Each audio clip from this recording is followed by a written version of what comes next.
नमस्कार, स्वागत है आप सभी का आज की नई वीडियो में। तो जय सीताराम। बात करेंगे आज हम संतान भाव के बारे में। संतान भाव, पंचम भाव जो बोला जाता है, संतान भाव यही है। पंचम भाव में संतान का भाव माना जाता है जिसका स्वामी सूर्य होता है। जिसका स्वामी सूर्य होता है पंचम भाव का, इसे हम संतान भाव मानते हैं। तो अब कुंडली के हिसाब से कई सारे कारणों से संतान भाव को देखा जाता है, कई तरीकों से देखा जाता है। मैं आपको कुछ बता दूं।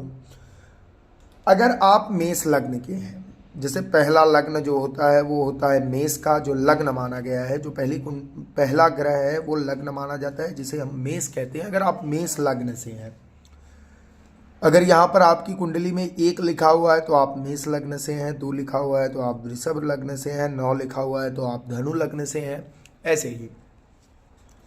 तो अगर आप मेष लग्न से हैं और आपका बच्चा सिंह लग्न से है, आप मेष लग्न से हैं और आपका बेटा सिंह लग्न से है, तो इससे जो है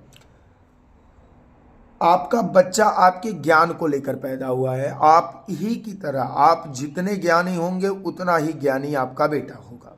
ये चीज भी मान लीजिए। अगर आप सिंह लग्न, आप मेष लग्न से हैं, आपका बच्चा सिंह लग्न से है, तो आपका बच्चा ज्ञान से आपके बराबर आएगा।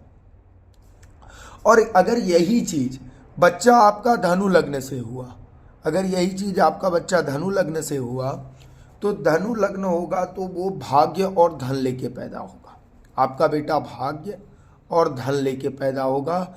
उसके पास कभी धन की कमी नहीं होगी और उसका भाग्य हमेशा उसका साथ देगा, सदैव साथ देगा।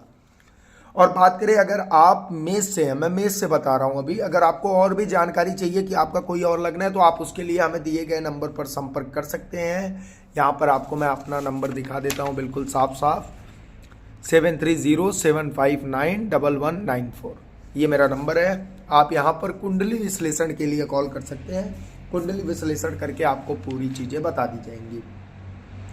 उससे पहले हम और भी आगे बढ़ते हैं। तो अगर आप मेष से हैं और आपका बच्चा कुंभ लग्न से है, तो ऐसे में वो आपकी आय लेकर जन्मा है। उसके पैदा होने से आपकी आय में वृद्धि आएगी।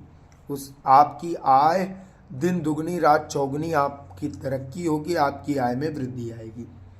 अगर वो कन्या लग्न से पैदा हुआ, अगर आप मेष से हैं और बेटा कन्या से हुआ, तो इससे वो आपकी लिए एक पीड़ा का कारण बनेगा। उसके तहत आपको पीड़ा मिलेगी, जैसे उसकी गलतियों के तहत आपको तकलीफ हो, या उससे आपकी अनबन हो, या वो आपकी ना सुने। शत्रुता का भाव, एक हिसाब से आपका उससे धीरे धीरे शत्रुता का भाव बनता चला जाएगा।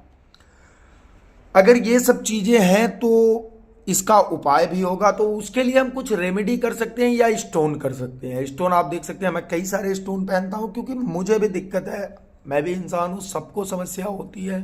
तो आप जो है यही चीज कर सकते हैं कि उसकी रेमेडी होती है, कुछ उपाय होते हैं, वो उपाय आप कर सकते हैं। अगर उपाय से ज़्यादा अच्छा लाभ आपको चाहिए तो आप उसके लिए कोई रत्न भी धारण कर सकते हैं।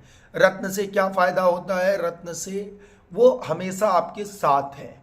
रेमेडी आपने एक बार कर दी, पर रत्न हमेशा आपके साथ है, तो रत्न से आपको ज़्यादा लाभ होगा। हम तो रत्न का सजेशन ज़्यादा देते हैं। एक बार जो पड़े वही खर्चा पड़े, बट आपको काम करे वो हमारी रिस्पॉन्सिबिलिटी है।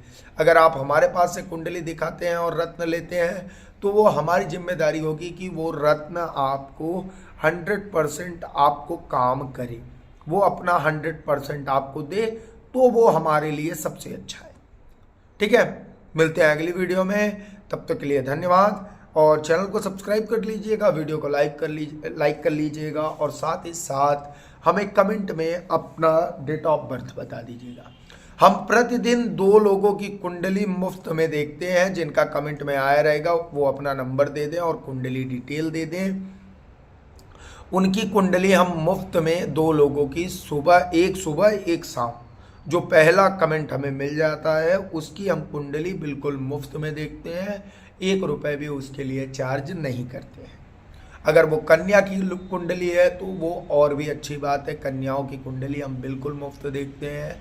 सिर्फ जो 2 कुंडलियां आती हैं, एक सुबह एक शाम, सुबह शाम वाली कुंडली बिल्कुल मुफ्त रहेगी, तो आप हमें संपर्क कर सकते हैं। कमेंट में अपना जन्म समय, जन्म तिथि, जन्म स्थान, माता का नाम और आपका नाम, इतना चीज़ हमें मैसेज कर दीजिए, और आपका मोबाइल नंबर या व्हाट्सएप नंबर जो भी आप यूज़ करती हैं। धन्यवाद।